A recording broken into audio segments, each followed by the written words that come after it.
Ngayon, mag-haul ako ng mga nabili ko sa Daiso. Cute yung pagkakalagay ko. Proud ako dyan.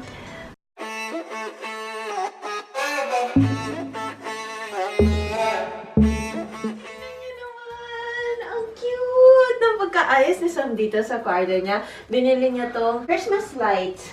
Mas na-appreciate pag madilim, no? Tapos yung Christmas tree namin dito, para siyang hubad pa siya. Wala pa siya masyadong decor. Pero may mga binili ako. Mamaya, i-decorate ko yan. Ang cute! So what hints did I give you? Oh, you said that this is something tall, something light. I said it's not heavy, right? Oh, really? I said it's something tall and not heavy. Okay. Yeah. And the last one is you said sun. So my it changed from pole to Philippine flag and a stick. Open it. You wrapped this? Yep. So proud of you, babe.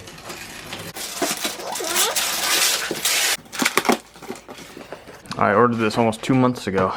It was supposed to be the anniversary gift. Yeah, it arrived yesterday. Our anniversary is October 29th. And today is November 22nd. Should I open this first? Open the next one. Yeah, that one. What is this? Oh my god! It's there! Yeah, I know. Why did you get me a ring light? Because you really wanted one.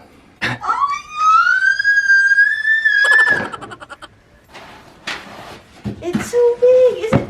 Are they usually this big? I don't know. Those are the power cords.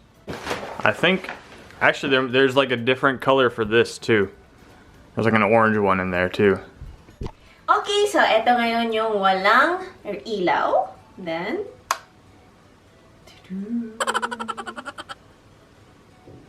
ayan na. Maliwanag na ba? Tapos nagiging super liwanag niya. So bright.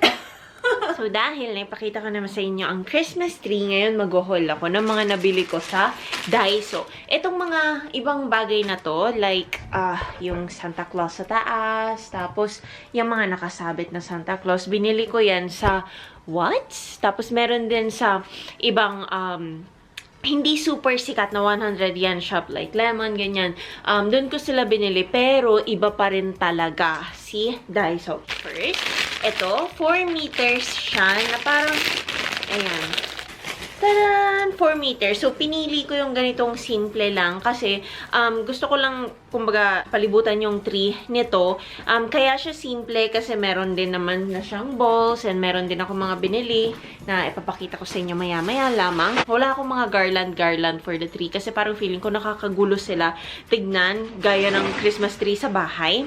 Tapos, bumili ako ng mga ribbons kasi ito yung parang pinaka gusto kong parang accent, yung parang mas agaw pansin yung mga malalaking ganito. Importante talaga yung mga malalaki. So, meron ako ditong 3 ribbons na ilalagay ko sa puno. Tapos sa pinakatuktok, kasi wala siyang star, ito yung gusto kong ilagay. Kaya to medyo iba kasi siya yung pang tuktok, diba? Tapos meron pa siyang bell.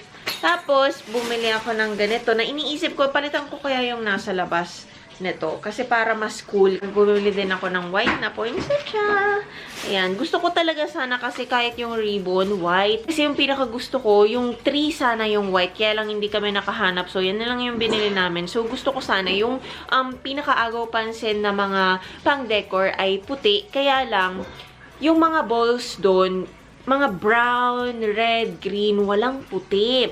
Wala rin akong nakitang puting ribbon, kaya inisip ko na lang, parang halo-halo. Pero, I want to keep it simple talaga. So, bumili ako ng 3, ganito, poinsettia. Kaya 3 lang, kasi dun lang sa mga makikita mula sa labas. Or yung pagpasok mo sa room, yung agaw pansin na part, yun lang. Sa likod, wala na masyadong decor.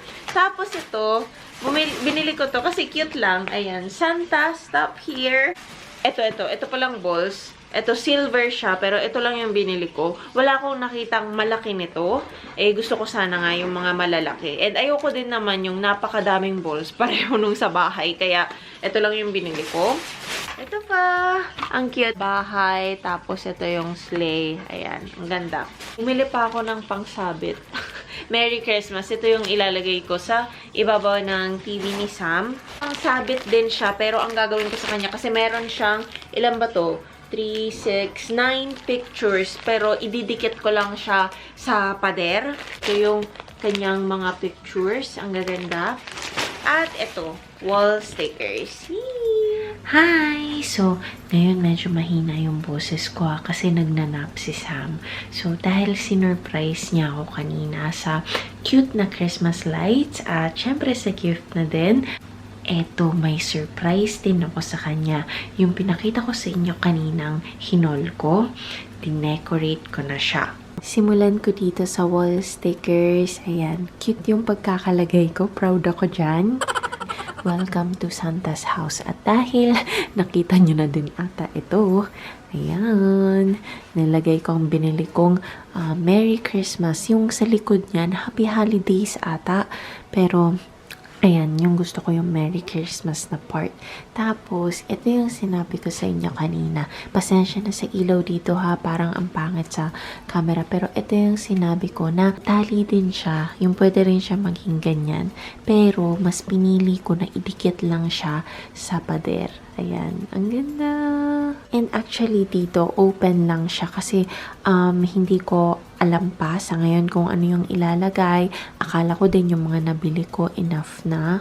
And ito na ang Christmas tree. So, ang unang plano ko ay ilalagay yung ribbon dyan. Pero naisip ko, gusto ko mas simple. Gusto ko din yung pagkakagawa ko dito na parang sumasabit-sabit lang siya dyan. Honestly, parang kulang siya.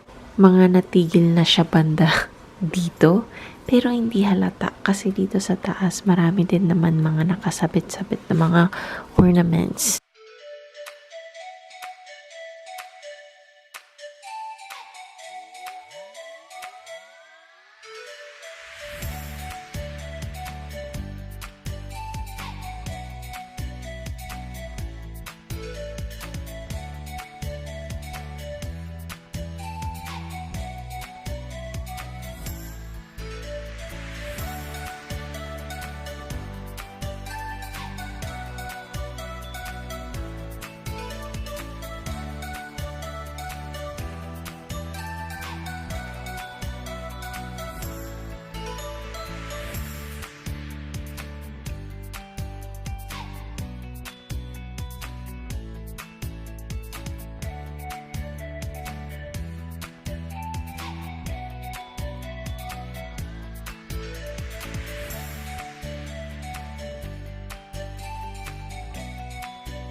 So, babe, what do you think about it? I think they look so cute, and it makes me feel like Christmas time is really here. What do you like most? I don't know if I like it the most, but I'm most impressed by how perfectly aligned those are. It looks like they're, like, all the tops are, like, in a straight line. Thank you. And I don't know how you did that. Panood niyo na ba ang aming Philippine Festival video? Itong Philippine Festival, yung talagang nakapag-bonding kami ng bongga. Sana nagustuhan niyo po yun, guys. Pero, ayan, before anything else, gusto ko munang ipakita ito na binigay sa akin ni Sis Chrissy. Thank you so much, sis. Ang kanyang YouTube channel ay BN Chrissy Mood. So, sana i-check niyo po, guys, ang channel niya. Super saya ng mga videos niya. Ang saya niyang tao. Sobrang masayahin. Talagang siya, parang brighten up ng mood. So, ayan, binigyan niya kami nito. Ayan, thank you, Mami Pinty din. Kasulat, ito ay Sophie Magic Pink. Cream pala siya. Natural pinky tint in 1 minute. So, ang directions niya, apply on the apple of the cheeks and blend with fingertips, then wait for the magic to happen. Ano daw siya? Parang magbabago yung kulay niya after 1 minute. So, ayan, check natin. Super cute. Ang bango niya. Parang siyang pulbo. Tamang-tama. Super hagad ko. Parang ano lang, ayan no, parang puti lang siya. So, ayan, 1 minute daw after ang application. So, check natin yan. Hindi ko alam kung gaano kadami dapat ang ilagay. So, ayan, blend in lang. Oh my God. Ayan, nakikita nyo ba? Hala, pink. Masyado ata madami yung nalagay ko. Pink na siya agad. Hindi man lang 1 minute. Ayan, oh. Natural lang, no? Ayan. So, since okay na yung itsura ko, gusto ko naman i-share. Itong binigay ni Sis Jeline. Thank you so much, Jeline. De happy naman po ang kanyang YouTube channel. Tadan! Ayan. Tignan natin kung ano to, nakakahiya. Thank you, ah. Ayan. Nakalagay pala siya sa mga plastic. Ooh, biscuit siya na may parang cream sa loob.